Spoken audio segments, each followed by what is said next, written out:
Praise the lord, హల్లెలూయా. మన ప్రభు అయిన యేసుక్రీస్తు నామం పేరట ఈ ఉదయకాల సమయంలో ఈ ఆదివారపు శుభాభివందనాలు తెలియజేస్తున్నాం. దేవుని బిడ్డలారా, ఎలా ఉన్నారు? ప్రభు సన్నిధికి సిద్ధపడుతున్నారా?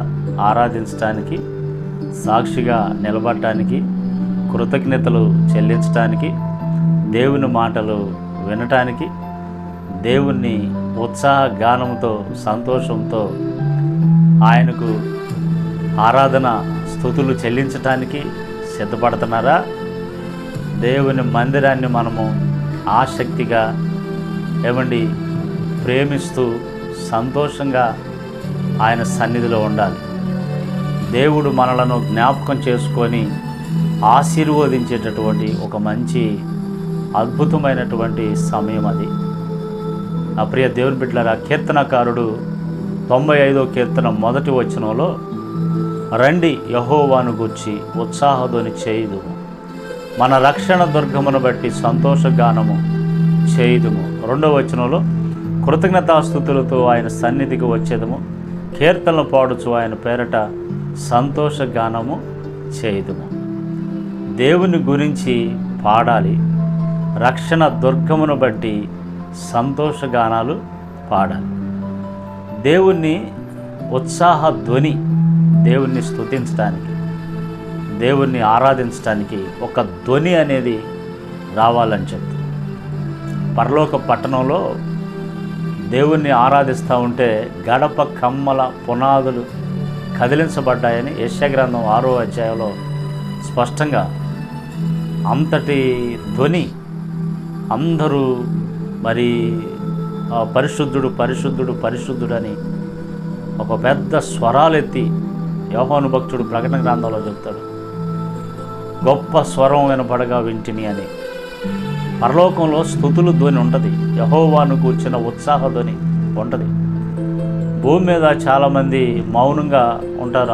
ఆలయంలో ఆరాధించడానికి నోరులు తెరవరు, స్తుతించటానికి.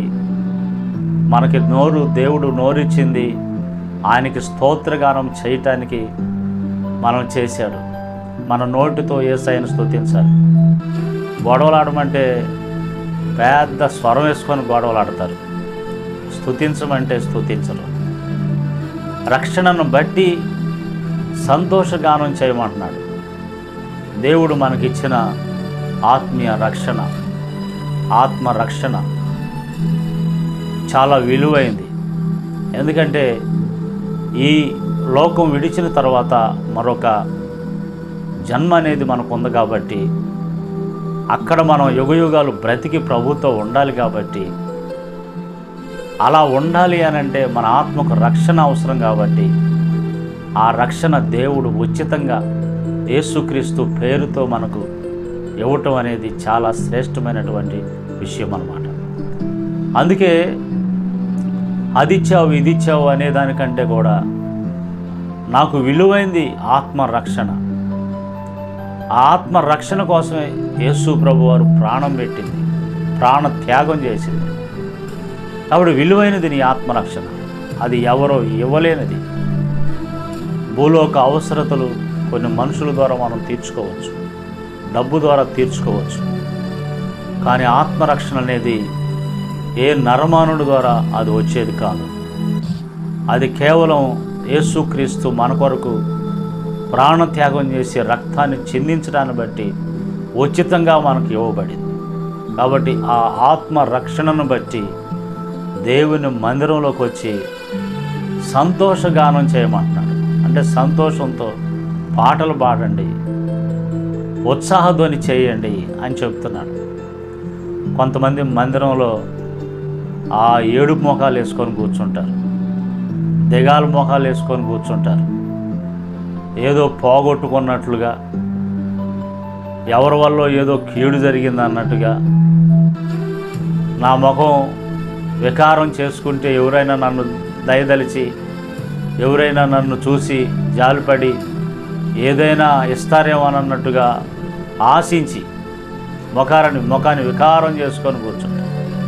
ఒక మాట చెబుతాను, అప్పుడే దేవుని పిల్లారా, మనుషులు దయ, మనుషులు మెప్పు మనకు అవసరం లేదండి. అంటే ఎలాంటి అవసరతలు అంటే కావాలని మనం ఏదో మనుషుల ముందు మన హావభావాలతో, దేవుడు కనికరపడితే మనుషుల దయ మనకు వచ్చుద్ది. కాబట్టి మందిరంలోకి పోయిన తర్వాత నువ్వు ఎలాంటి బాధ, ఎలాంటి సమస్య ఏదైనా ఉన్నా అక్కడికి వెళ్ళిన తర్వాత నీ ఆత్మకు రక్షణ ఇచ్చినటువంటి ప్రభువు దగ్గర ఆ పాదాల దగ్గర పెట్టి, ఏదైనా దానిని బట్టి దేవుడు నన్ను సంతోషంతో, ఆనందంతో మందిరంలో నుంచి పంపిస్తాడని నీవు సంతోషంగా దేవుని ఆరాధించాలి. ఎంతోమంది మా పరిచర్యలో దేవుని సన్నిధికి వచ్చి వాక్యం ద్వారా కానీ, ఆరాధన ద్వారా కానీ పట్టబడి, ఆదరించబడి సంతోషంగా తిరిగి వెళ్ళి మరుసటి ఆదివారానికి సాక్ష్యాలు చెప్పిన అనుభవాలు ఉన్నాయి ఎన్నో. కాబట్టి మందిరంలో సంతోషంగా ఉండండి, ఆనందంగా ఉండండి, దేవుని మాటలు వినండి, దేవుడిచ్చే ఆశీర్వాదాలు పొందండి, వాక్యాన్ని హృదయంలోకి స్వీకరించండి, ఆత్మరక్షణ బట్టి దేవుని ఉత్సాహగానం చేయండి, స్తుతించండి, మహింపరచండి. ప్రభు స్తోత్రం. ప్రార్థన చేస్తాం. సర్వకృపనిధికి యేసు ప్రభువా, నీ గొప్ప నామాన్ని బట్టి స్తోత్రాలు. ఈ ఆదివారం దేవుని సన్నిధిలో మేమంతా ఉత్సాహ ధ్వనులతో, సంతోష గానాలతో నిన్ను ఆరాధించే కృప దయచేయమని, మీరు మాకు ఇచ్చిన విలువైన రక్షణను బట్టి కృతజ్ఞతాస్తుతులు చెల్లించే కృప దయచేయమని, ప్రతి కుటుంబానికి సంతోష సమాధానాలు దయచేయమని యేసు నామములో ప్రార్థిస్తున్నాం తండ్రి. ఆమేన్, ఆమేన్.